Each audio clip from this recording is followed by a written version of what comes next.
तो आप लोग की तैयारी अच्छी चल रही होगी। और जो है अभी तक मैंने थोड़ा सा कल जो है भारत के पड़ोसी देश के बारे में जानकारी दी थी। तो आज जो है आप लोगों को जो है आज नदी के बारे में कुछ जानकारी देता हूँ। और जो है कुंभ का जो मेला लगा था वो 13 जनवरी से 26 फरवरी तक लगा था प्रयागराज में। तीनों नदियों का जो है संगम जो है गंगा, जमुना और सरस्वती। तो सरस्वती को जो है हम देख नहीं सकते निकलेट आइज से, तो उसे जो है अनुभव करते हैं।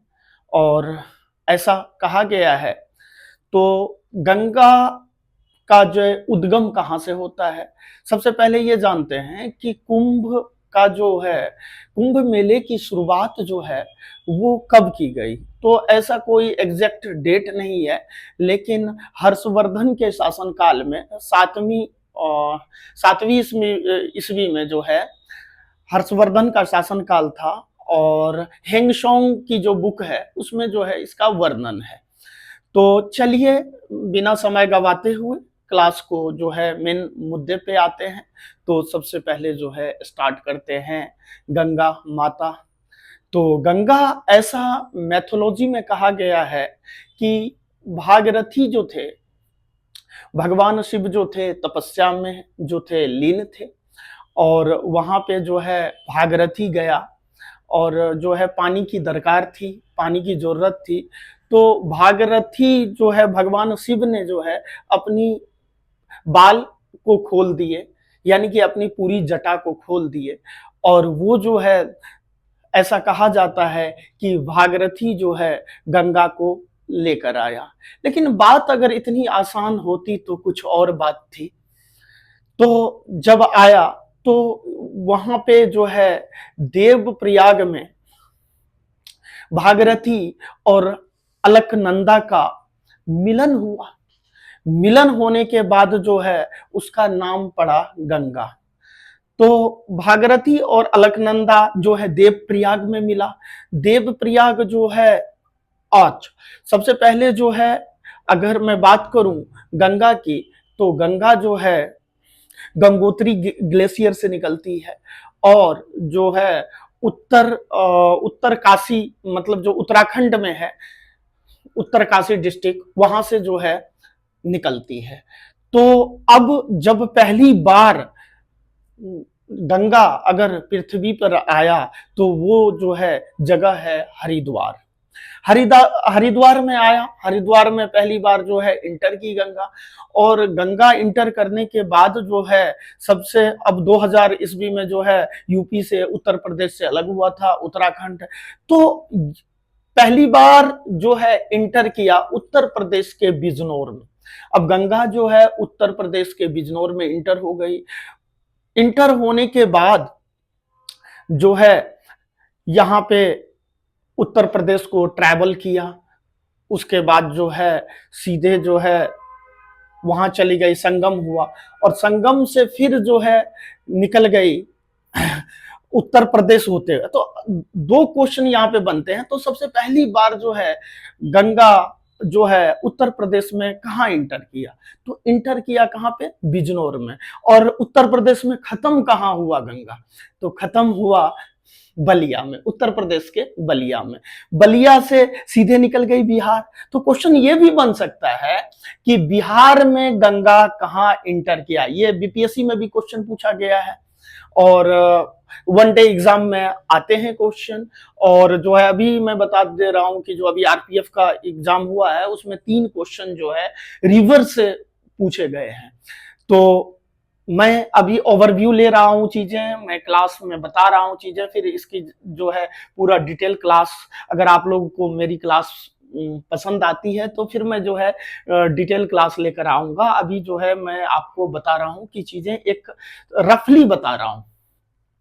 तो अब बिहार के बक्सर में इंटर, तो बक्सर में कौन सा जगह, अगर बात करें, अगर एग्जैक्ट पूछ दे तो बक्सर में एक जगह है चौसा। चौसा में अगर पहली बार गंगा इंटर करती है और जो है इंटर करने के बाद सीधे पटना, भागलपुर, भागलपुर से होते हुए थोड़ा सा टच करती है झारखंड को। और झारखंड का वो कौन सा जगह है जहां पे गंगा टच करती है? तो झारखंड का जो है साहेबगंज, साहेबगंज एक डिस्ट्रिक्ट है झारखंड का, जहां पे जो है गंगा जो है झारखंड में टच करती है। और फिर वहां से जो है गंगा निकल जाती है और निकलने के बाद जो है सीधा बंगाल की ओर मूव करती है। तो दो क्वेश्चन हो गए। सबसे पहले गंगा की लेंथ कितनी है ये जानेंगे। तो गंगा की अगर लेंथ की बात करें तो 2525 किलोमीटर जो है वो गंगा की लेंथ है। अब देखिए मेन जो है यूपी में कितना है, अगर मैं बात करूं उत्तर प्रदेश में गंगा की लेंथ कितनी है तो ये है 1450 किलोमीटर यूपी में ट्रेवल करती है गंगा। Super important question. उसके बाद अगर मैं बात करूं बिहार वाले बच्चे, इसको तो आप अच्छे से याद कर लीजिए, जो है यूपी हो चाहे वनडे का एग्जाम हो, बिहार हो, तो इसमें स्टेट एग्जाम में तो बहुत ज्यादा इंपॉर्टेंट है। तो बिहार में कितना है एग्जैक्ट अगर मैं बात करूं 445 किलोमीटर अगर मैं बात करूं तो बिहार में जो है गंगा ट्रैवल करती है। तो गंगा ट्रैवल करने के बाद जो है सीधे झारखंड के साहिबाबाद को टच करके उसके बाद जो है सीधा बंगाल चले जाती है। और बंगाल में जो है एक जो है बैरियर लगा हुआ जिसे बैरेज बोलते हैं, और यहाँ पे जो है गंगा दो पार्टों में बट जाता है, एक बंगाल के हुगली नदी और दूसरा जो है ये चला जाता है बांग्लादेश में। अब देखिए यहाँ पे पानी जो है डिस्ट्रीब्यूटरी हो गया, यानी कि कहने का मतलब है अगर गंगा का पानी अगर बट गया दो पार्टों में तो उसे बोलते हैं डिस्ट्रीब्यूटरी। और कोई नदी गंगा में आके अगर मिल गई तो उसकी बोलते हैं ट्रिब्यूटरी, यानी कि सहायक नदियां। अगर सहायक नदियां गंगा में मिलेगी तो पानी ज्यादा होगा कि कम होगा? ऑब्वियसली बात है पानी ज्यादा होगा। और गंगा किसी दूसरी नदी में जाके डिस्ट्रीब्यूटरी होगी, जैसे हुगली में चली गई, तो क्या होगा? पानी गंगा का क्या होगा? कम होगा। तो फिर वहां से निकल जाती है और जैसे ही गंगा बांग्लादेश में प्रवेश करती है तो इसका नाम हो जाता है पद्मा। बांग्लादेश में जैसे इंटर करी इसका नाम क्या हो गया? पद्मा हो गया। अब देखिए पद्मा पद्मा जो है अब आगे चल के जो है ब्रह्मपुत्र भी जो है अभी निकलती है, ब्रह्मपुत्र भी जो है गंगा से मिल जाती है। और बांग्लादेश में ब्रह्मपुत्र को बोलते हैं जमुना। क्या बोलते हैं? जमुना। अब जब जमुना और पद्मा का मिलन होता है बांग्लादेश में तो उस पॉइंट को बोलते हैं मेघना। उस पॉइंट को क्या बोलते हैं? मेघना बोलते हैं। और उसके बाद जो है बंगाल की खाड़ी में गिर जाती है। तो क्वेश्चन ये भी अगर डीप में पूछ दे कि जो है गंगा जो है बांग्लादेश में बंगाल की खाड़ी में गिरती है तो वो किस रूप में गिरती है, यानी कि संयुक्त रूप होता है ब्रह्मपुत्रा और गंगा का जब होता है तो वो मेघना बन जाता है और मेघना के रूप में जो है बंगाल की खाड़ी में गिरता है। तो गंगा जो है ईस्टर्न फ्लोविंग रिवर है, यानी कि पूरब की ओर बहने वाली रिवर है। गंगा हो चाहे ब्रह्मपुत्र हो चाहे वो कृष्णा हो चाहे वो कावेरी हो, ये सारे क्या है? ईस्टर्न फ्लोविंग रिवर है। और जो है वेस्टर्न फ्लोविंग रिवर है नर्मदा और ताप्ती, तो उसके बारे में भी बताऊंगा। तो यहां से जो है दोनों मिल गई। अब देखिए अब सबसे पहला इंपॉर्टेंट है कि गंगा जो है कितने स्टेट को टच करता है, मतलब कितने राज्यों से होकर जो है गंगा बहती है। तो सबसे पहले बात करें उत्तराखंड, उत्तराखंड हो गया। दूसरा हो गया यूपी। उसके बाद क्या हो गया? बिहार। और उसके बाद हो गया झारखंड। और उसके बाद हो गया वेस्ट बंगाल। यानी कि टोटल 5 स्टेट से जो है गंगा होकर बहती है। इतनी बातें क्लियर हो गई।